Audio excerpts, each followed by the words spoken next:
تھے۔ بخاری اور مسلم کی متفق علیہ حدیث ہے کہ نبی صلی اللہ علیہ وسلم سفر کے دوران ظہرین اور مغربین بھی پڑھا کرتے تھے، یعنی ظہر اور عصر کو جمع فرما لیتے تھے اور مغرب اور عشاء کو جمع فرما لیتے تھے۔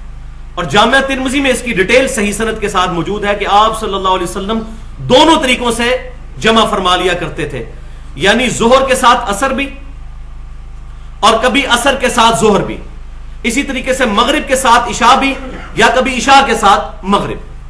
اور باقی تیسرا طریقہ جو ہے درمیان میں جمع کرنا، جمع سوری، یعنی ظہر کو آخری وقت میں پڑھنا اور عصر کو اول وقت میں اور مغرب کو آخری وقت میں اور عشاء کو اول وقت میں، اس پہ تو پوری امت کا اجماع ہے، اس پہ تو حنفی بھی مانتے ہیں کہ اگر جمع سوری کر لی جائے۔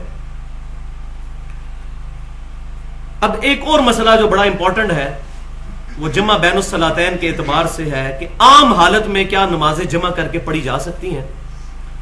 تو اس میں بھی صحیح مسلم کے اندر اوپر تلے 3 احادیث کنٹینیوس موجود ہیں کہ سیدنا ابن عباس رضی اللہ تعالیٰ عنہ کہتے ہیں کہ نبی صلی اللہ علیہ وآلہ وسلم نے بغیر خوف کے، بغیر بارش کے ہمیں مدینہ شریف میں نمازیں جمع کر کے پڑھائیں، ظہر اور عصر اور مغرب اور عشاء۔ تو تابعی نے پوچھا کہ یہ کس لیے کیا تھا آپ صلی اللہ علیہ وسلم نے؟ تو ابن عباس رضی اللہ تعالیٰ عنہ نے فرمایا تاکہ امت پر کوئی مشقت نہ رہے اس معاملے میں، یعنی یہ آپشن بھی ایک موجود ہے۔ لہٰذا ہمارے جو اہل تشیع بھائی نمازوں کو جمع کرتے ہیں تو یہ کوئی اتنی ناپسندیدہ بات بھی نہیں ہے۔ کبھی کبھار نمازوں کو جمع کرنے کے اوپر تو اہل سنت کا بھی اجماع ہے، البتہ اس کو روٹین بنا لینا تو مزے کی بات ہے کہ یہ اہل تشیع کی کتابوں میں بھی یہ بات لکھی ہوئی ہے کہ جمع بین الصلاتین کرنا عام حالت کے اندر روزانہ اور ہمیشہ کرنا یہ پسندیدہ عمل نہیں ہے، صرف جواز کی حد تک ہے۔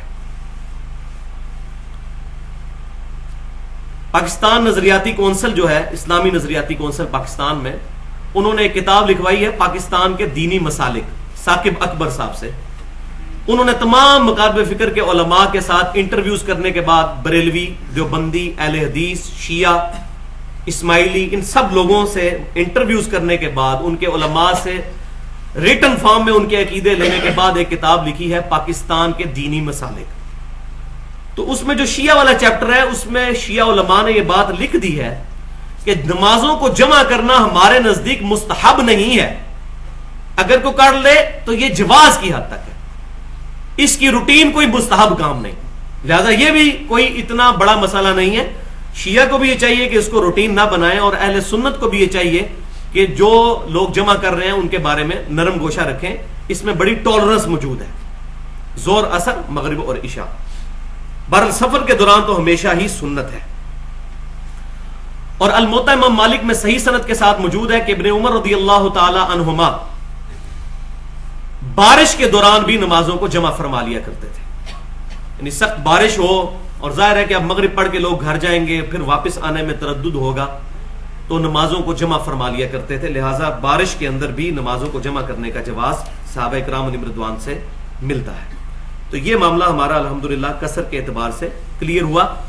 بس اس میں آخری بات سن لیجئے کہ فرض تو سارے پڑھنے ہیں، فجر کے 2 فرض قصر یا صلاۃ الخوف میں، ظہر کے 2 فرض، عصر کے 2 فرض، مغرب کے 3 فرض اور عشاء کے 2 فرض۔